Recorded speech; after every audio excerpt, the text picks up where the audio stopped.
Parlons du cube Métatron, les amis.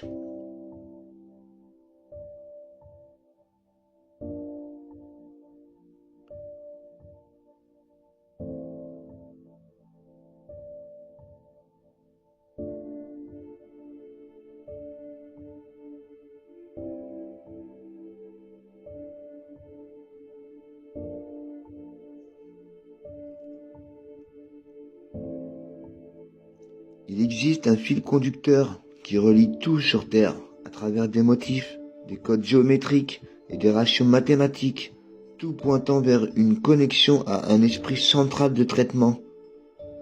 Ces codes sont à la base de la réalité tridimensionnelle que nous regardions des rivières,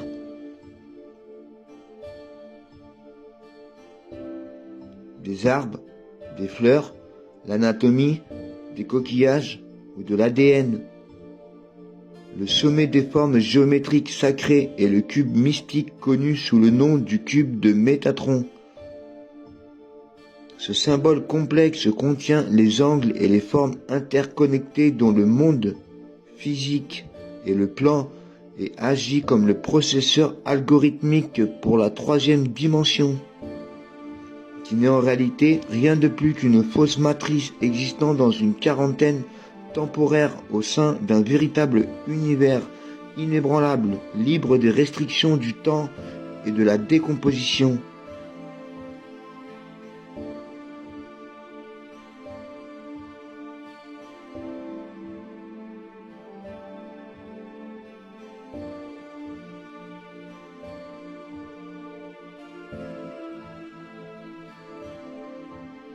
La vie dans cette réalité actuelle est basée sur le carbone étant composé de 6 protons, 6 électrons et 6 neutrons, et la structure carbonée du cube, le supposé nombre de la bête.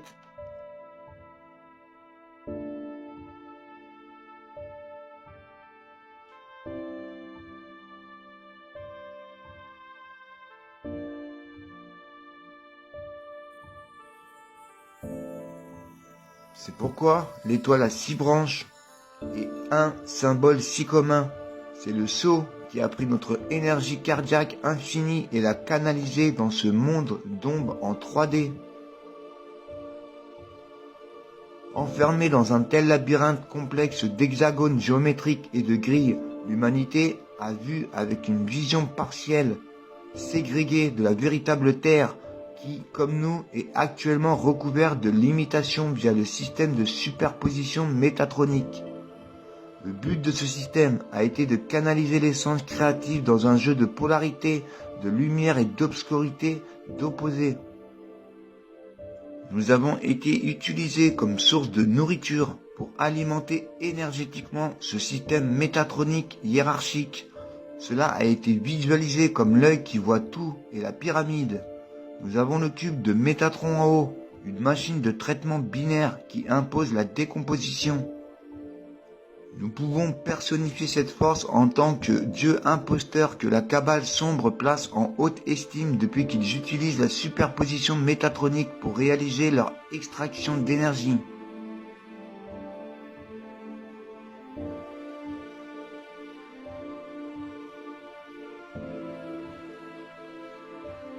C'est un super ordinateur noir de Yahvé qui est responsable de notre fractalisation.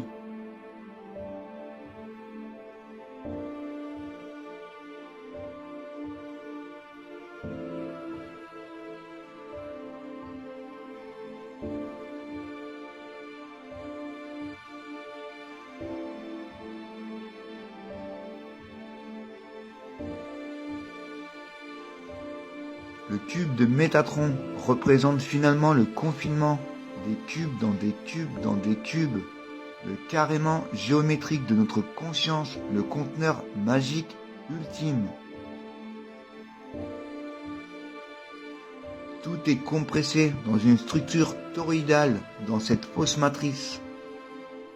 Ce champ électromagnétique universel est un champ de compression. Il comprime le cœur dans le conteneur de Métatron, essayant de l'isoler de l'infini.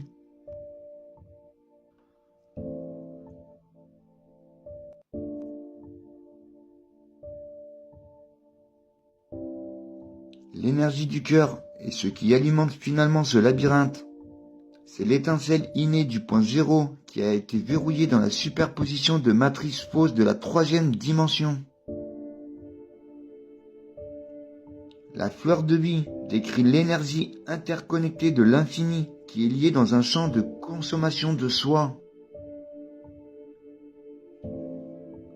Voilà pour que la réalité actuelle est pleine de maladies, de décomposition, de stagnation, de conflits et d'un dualisme général.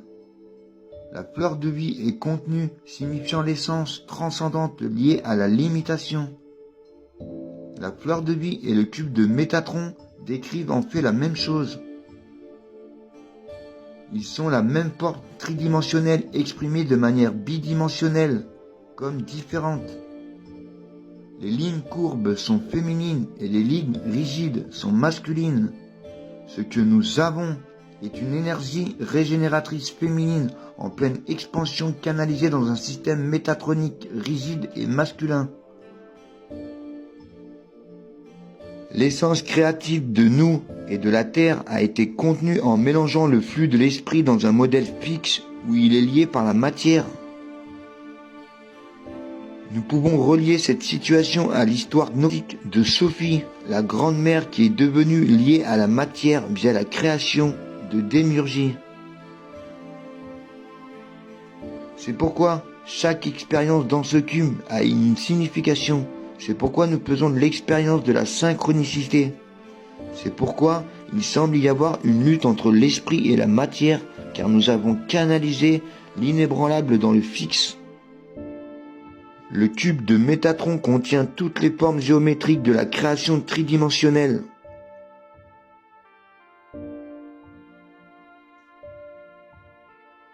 Connu sous le nom de solide platonicien. Ce sont les éléments constitutifs de toute matière physique.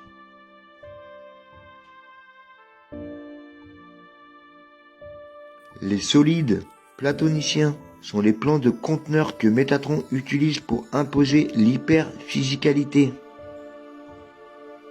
C'est un groupe de 5 formes solidimensionnelles, chacun contenant tous les angles et côtés congruents.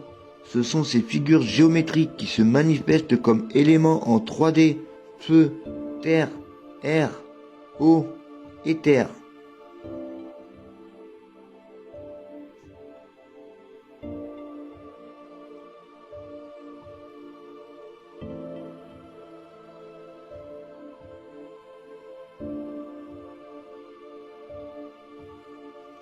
Les films Transformers de Michael Bay contiennent un grand nombre de divulgations douces concernant le recouvrement métatronique. Selon l'histoire, l'Allspark est un artefact ancien, un cube, capable de créer une nouvelle vie de transformateur en dotant la machinerie d'étincelles. C'est la source de toute vie pour les Transformers. Nous sommes les Transformers, transformés d'une expérience sans limite en une destinée, par les mécaniques linéaires de l'hypercube du cube de Métatron. Dans les films, Mégatron est en réalité une personnification de Métatron. Mégatron est le seigneur de guerre et le leader des Decepticons, une faction de forme de vie robotique, extraterrestre, sensible et autoconfigurable. Cela nous révèle beaucoup. C'est le recouvrement géométrique prismatique toroïdal du chakra Kundali du cube hypercubique métatronique. C'est la raison de cette existence finie pour le cycle de la naissance et de la mort, pour le temps, pour la décomposition. Dans des vidéos précédentes, nous avons parlé des portails organiques. C'est ce que Transformers appelle les Decepticons. Ils sont des copies carbone des âmes vivantes originales qui ont été piégées ici. Fondamentalement, il y a un nombre fini d'êtres ici, avec une essence en dehors du cube de Métatron, qui ont été piégés dans un système rempli de personnes qui semblent en surface être réelles, mais ne sont rien d'autre que des Decepticons qui prêtent automatiquement allégeance au système, afin d'ombre les perceptions de l'âme vivante sur elle-même et de les garder restreintes à l'hypersensibilité, Nous sommes dans l'hypercube multidimensionnel, le Tesseract. Un hypercube habite plusieurs ensembles de dimensions. Une série infinie de cubes en répétant infiniment à l'intérieur d'eux-mêmes et s'étendent dans toutes les dimensions. Tous ces cubes dans l'hypercube définissent un seul moment dans l'espace-temps, où le temps est devenu une coordonnée spatiale dans toutes les directions. Au centre de l'hypercube se trouve la fusion et la convergence du champ de Torodo. C'est le champ magnétique qui est un filet. La conscience est la lumière qui brille à travers le trou noir au centre. C'est ce qui crée le champ magnétique. Ce trou noir est le générateur de vortex du Torodo, la graine enfermée dans l'hexagone. À l'intérieur de ce trou noir, toutes les informations sont stockées et projetées holographiquement dans l'hypercube, créant l'existence. Chaque cube à l'intérieur d'un cube démontre une possibilité linéaire. Nous ne pouvons donc vivre qu'une seule trajectoire d'une infinité de lignes temporelles, une à la fois. À cause de cela, tout semble avoir une cause à un effet linéaire, un début et une fin stable. Tout doit se déplacer d'une certaine manière. Voici le temps, le superordinateur de conscience Yahvé.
La Vesica Piscis est le ventre du trou noir, le portail par lequel toute l'énergie est née de manière toroïdale dans le cube de Métatron. Microscopiquement, C'est le vagin, le portail par lequel la conscience recyclée à l'intérieur du cube reçoit un nouveau cycle de 3D. Dans le cycle du samsara, l'infini s'entrelace dans la polarité de deux résonances vibrant suffisamment pour créer des opposés. La Vesica Piscis représente un système bivague fermé, comme la fleur de vie.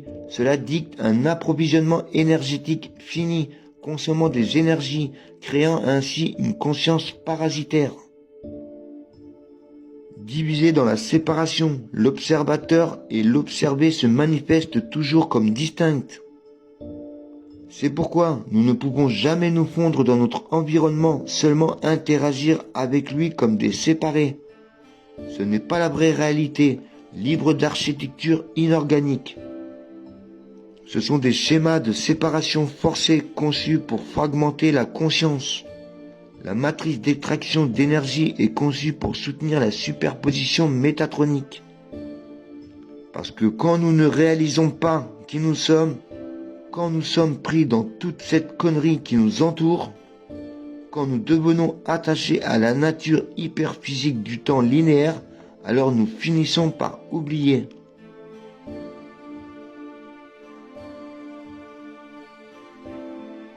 Nous finissons par oublier qui nous sommes.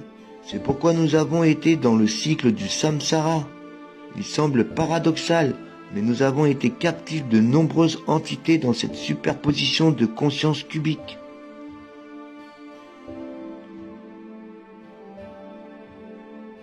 Mais en même temps, nous nous sommes retenus en otage. D'une certaine manière, nous avons consenti à être ici.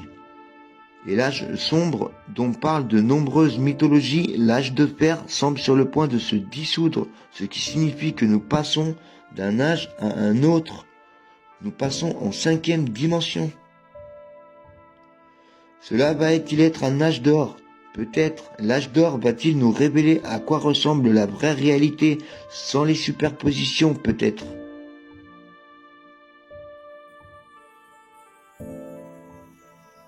Nous ne sommes pas piégés ici de manière permanente, car cela va à l'encontre de ce que nous sommes.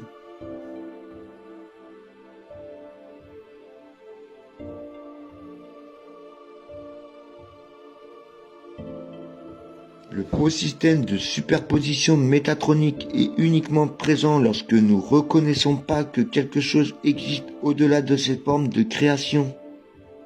Ainsi, ce que beaucoup d'entre nous ont appelé ascension ou le grand portail de sortie du point zéro n'est rien d'autre que l'illusion qui se dissipe, que le système métatronique s'estompe, nous permettant de vivre la vraie terre, la vraie réalité, sans toutes ces superpositions, sans portail organique, sans séparation.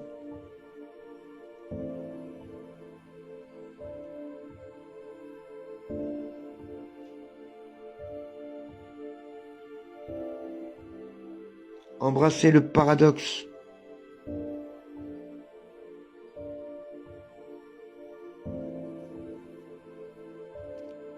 Vous êtes libre.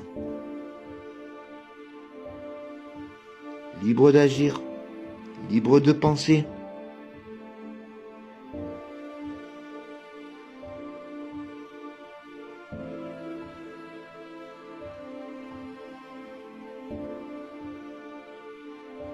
À bientôt les amis. Et bon passage en 5D.